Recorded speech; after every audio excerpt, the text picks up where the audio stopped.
You're right, it would. Let me tell you guys a secret. When I was doing my bachelor's degree, when I first got into the program, okay, I was doing lots of resistance training, and in our kinesiology lab, okay, and I was doing cheerleading. I was a competitive cheerleading, and doggone it, I was so serious about it. Golly, that was so much fun being a cheerleader.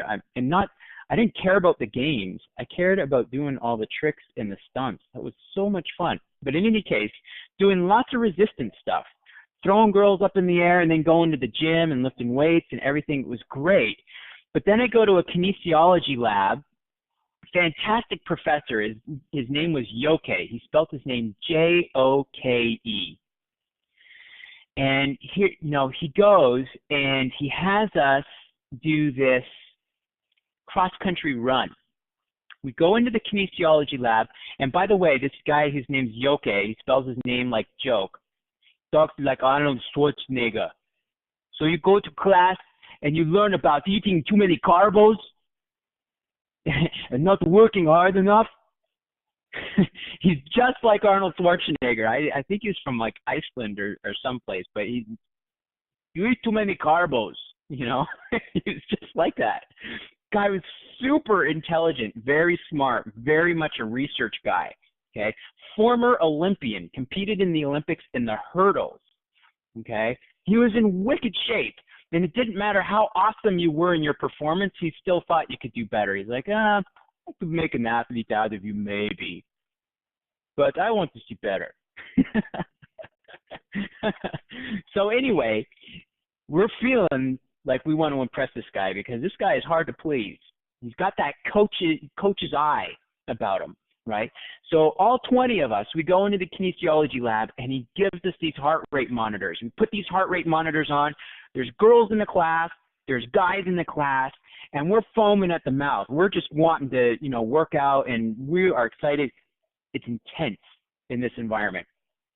Takes us out of the lab, and he has us go and run one of the trails that the cross-country team trains at. This is out in Hawaii, okay? And so we're off, and we're running. It's a 30-minute run, okay? We are completely, at least for me, what do you guys think, in that type of environment, you're going on a 30-minute run with a bunch of kinesiology students, in Hawaii. Do you think that that's going to be a competitive run? What do you think? Got the heart rate monitors on.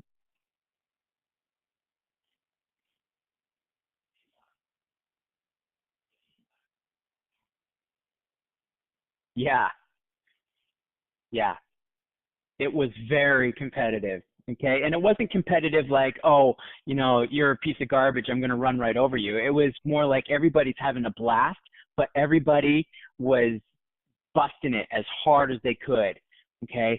And I came back from that run, my heart rate was jacked up, okay?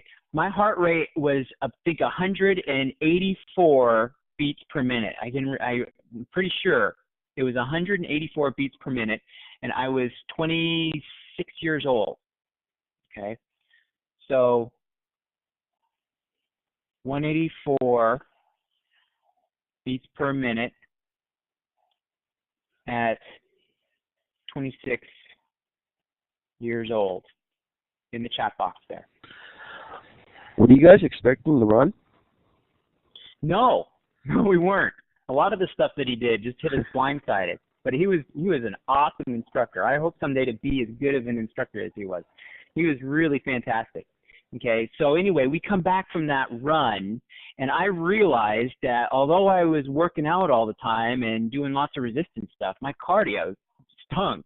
Okay, I was not the first person that, crossing that finish line, and I was giving it my absolute best. Not, my best in 8 or 9 out of 10. I was like 110.5.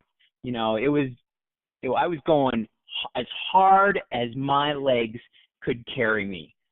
Okay, as hard as they could go, and it was 180. So 184 beats per minute was my average heart rate for that run. Average 30 minutes of just barely can breathe, legs aching, just dying, just doing that run. So I decided that I was going to do some cardiovascular training. So I mixed that in with the rest of my workouts and stuff, and I did. I actually did, 3 to 4 times a week. I would do that cardio training, and my heart rate would stay, started at, a high heart rate. Now I wasn't going as hard and heavy as I did on that race. I think my heart rate was around 170. Okay, it was 170. But a month later, I'm still doing these runs, you guys. And oh man, it's fun running in Hawaii. It's beautiful. Okay, so I'm running and doing this 4 times a week, and I've got my heart rate monitor on. It was a much older version than the one I got now, but I could not for the life of me get my heart rate up to 170 beats per minute. I was running as full on out as hard as I could, doing 30 minutes to 40 minutes of running. Okay, couldn't get my heart rate up. Well, what Stephen mentioned in the chat box there, and what I think a lot of you guys have cued into, was I had started adapting to my cardiovascular training. My circulatory system, my respiratory system had adapted to that conditioning stimulus. And one of the adaptations that we have is your heart rate lowers because it doesn't have to beat as much. The heart's gotten stronger, so it doesn't beat quite as hard. So for me, what I did not know at the time was that I was still given the same intensity, but my heart rate had conditioned. My heart had conditioned, so it was forcing out more blood per contraction, and therefore it didn't have to beat quite as fast as it was before. Okay, that's one of the adaptations.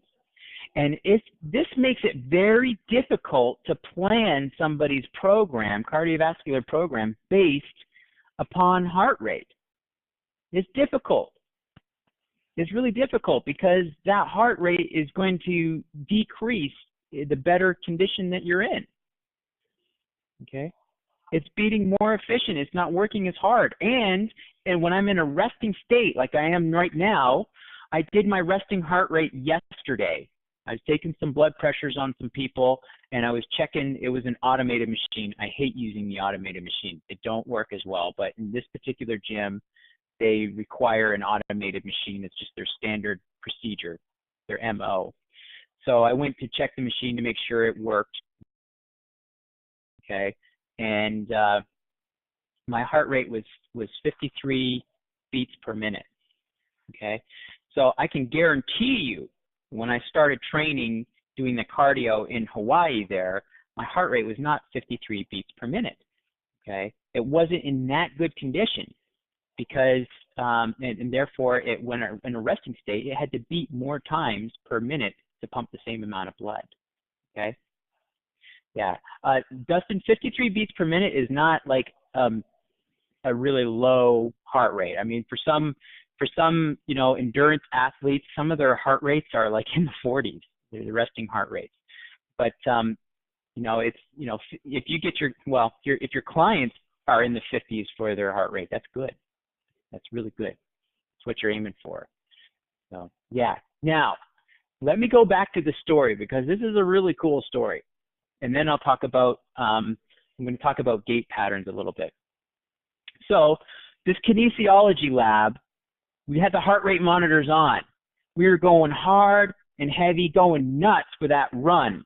Was it competitive? Yes. All these kinesiology students, all these people in wicked shape, just running. Okay. So the next week, good old